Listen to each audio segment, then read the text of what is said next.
కరీంనగర్ లో వ్యవసాయ శాఖ మంత్రి తుమ్మల మాట్లాడుతున్నారు. లైవ్ లో చూద్దాం. మొదటిసారిగా ఈ రాష్ట్రంలో మొక్క నాటారు 88లో. మేము 4 సంవత్సరాలు చూసి వాళ్ళకి పంట వచ్చిన తర్వాత 92లో మేము వేశాం.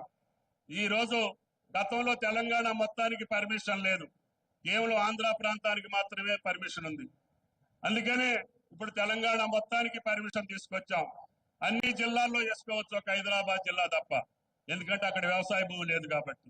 మీరు దయచేసి అన్ని జిల్లాల్లో కూడా మనం ఆయిల్ ఫామ్ పండిస్తే ఈ రోజు భారతదేశంలో ఎక్కువ ఉత్పత్తి చేయగలిగేటటువంటి శక్తి సామర్థ్యాలు ఉన్నటువంటి రాష్ట్రం తెలంగాణ రాష్ట్రం అని చెప్పి మీకు ఈ సందర్భంగా మనం చేస్తున్నాం. ఇప్పటికీ కూడా భారతదేశంలో తెలుగు రాష్ట్రాల్లోనే ఆయిల్ ఫామ్ పండుతుంది, ఎవరు వేయట్లేదు. కాబట్టి తెలంగాణ మొత్తం వేయగలిగితే కొద్ది రోజుల్లోనే ఆంధ్రప్రదేశ్ ను కూడా బీట్ చేసి మనమే నెంబర్ 1 గా ఉండాలి. కాబట్టి దయచేసి రైతాంగం మొత్తం ఆలోచన చేయండి. ఆదాయం వచ్చే పంట వేయండి. ఆదాయం వస్తేనే మీ కుటుంబాలు సంతోషంగా ఉండే అవకాశం ఉంది. స్థిరమైనటువంటి ఆదాయం వస్తేనే మీ కుటుంబం హాయిగా నవ్వుకుంటా ఉండే అవకాశం వస్తుంది. కాబట్టి దయచేసి మన తాత తండ్రుల వ్యవసాయం, ట్రెడిషనల్ వ్యవసాయం, మీ శ్రీధర్ బాబు గారిని వరి వ్యవసాయం ఏంటి అని చెబితే నాకు ఇంగ్లీష్ పెద్దగా రాదు. ఆయన చెప్పారు లేజీ వ్యవసాయం అంటే వరి అని చెప్పారు. అంటే ఏంటి చెప్తున్నా. అందుకని వరికి సంబంధించి నష్టాలున్నాయి, కష్టాలున్నాయి. ఈయన పెద్ద ఆయన సివిల్ సప్లైస్ మినిస్టర్, ఆయన వరి కొనలేక ఇబ్బంది పడుతుండు. ఎఫ్సిఐ కొందో, లావు అయితే కొనమంటారు, సన్నమైతే కొనమంటారు, వాళ్ళు నానా ఇబ్బందులు పెడతారు, తడిస్తే కొనమంటారు. అయినా సరే మొక్కొచ్చింది కూడా కొనిపించాడు ఈయన, మొక్కలు వచ్చింది కూడా కొనిపించాడు. ఎందుకంటే కాంగ్రెస్ ప్రభుత్వం యొక్క లక్ష్యం.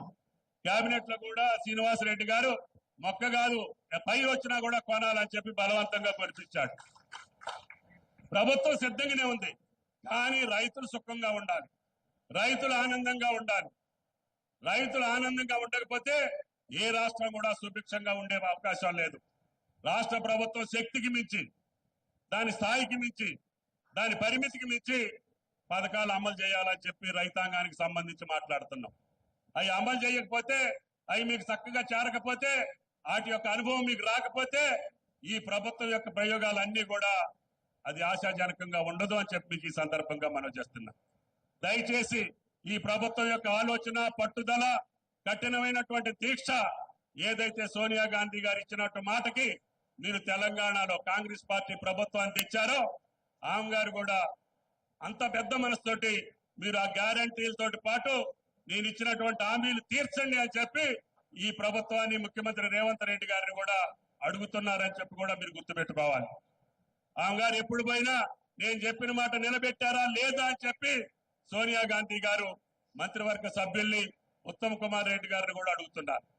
కాబట్టి తప్పకుండా అన్నిటిని అమలు చేస్తాం. కానీ మీరు కూడా పాజిటివ్ గా ప్రభుత్వానికి అనుకూలంగా చేసే కార్యక్రమాలు చిత్తశుద్ధితోటి మీ ఆలోచనలు తెలియజేస్తారని చెప్పి మేము వచ్చాం. కాబట్టి రైతు భరోసాకు సంబంధించి మాకు ఇవ్వగలిగిన, ఏ రకంగా పండించే రైతుకి వెళ్లాలో, ఏ రకంగా చేస్తే బాగుంటుందో మీరు రాతపూర్వకంగా కూడా పంపించండి. అధికారులు మీ దగ్గరకు వచ్చి అవి తీసుకుంటారు.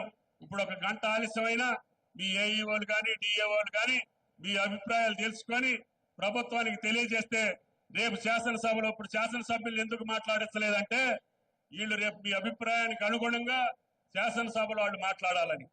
అదే వాళ్ళు మాట్లాడితే వాళ్ళ అభిప్రాయంగా ఉంటుంది. రైతుల అభిప్రాయాలు తెలుసుకొని మాట్లాడటం కోసమే ఈ రోజు ఈ సమావేశంలో శాసనసభ్యులు మాట్లాడించాల. రేపు 23వ తారీఖున అవసరమైతే ఒక రోజు శాసనసభ మొత్తాన్ని కూడా రైతు భరోసాకే వాడి రైతు భరోసా మీద శాసనసభ్యుల అభిప్రాయం తీసుకోవాలని. అందుకని దయచేసి శాసనసభ్యులు అర్థం చేసుకోవాలి. ఇప్పుడు మన అభిప్రాయం చెప్తే మా ఎమ్మెల్యేలే ఈ అభిప్రాయం చెప్పారు కాబట్టి ఇది కరెక్ట్ కాదనే భావన మీకు ఉండొచ్చు. కానీ మీ అభిప్రాయాలు చెప్పినయే కాకుండా చెప్పని కూడా ఆయా నియోజకవర్గాల యొక్క మనోభావాలు తెలుసుకొని రేపు శాసనసభలో స్థిరమైనటువంటి ఒక పాలసీకి శాసనసభ్యుల యొక్క ఆలోచనలతోటి మీ ఆలోచనలు కలగలిపి రూపకల్పన చేస్తామని చెప్పి విజ్ఞప్తి చేస్తూ ఈ సమావేశానికి ఇచ్చేసినటువంటి రైతు సోదరులందరికీ ధన్యవాదాలు తెలియజేస్తా.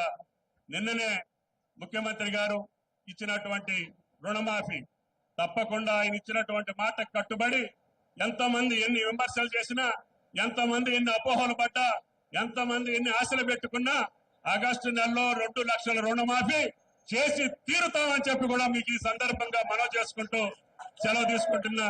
జై కిసాన్. జై కిసాన్. కోంపల్లి సత్యనారాయణ గారు ధన్యవాదాలు. రైతు భరోసా పథకంపై అభిప్రాయ సేకరణకు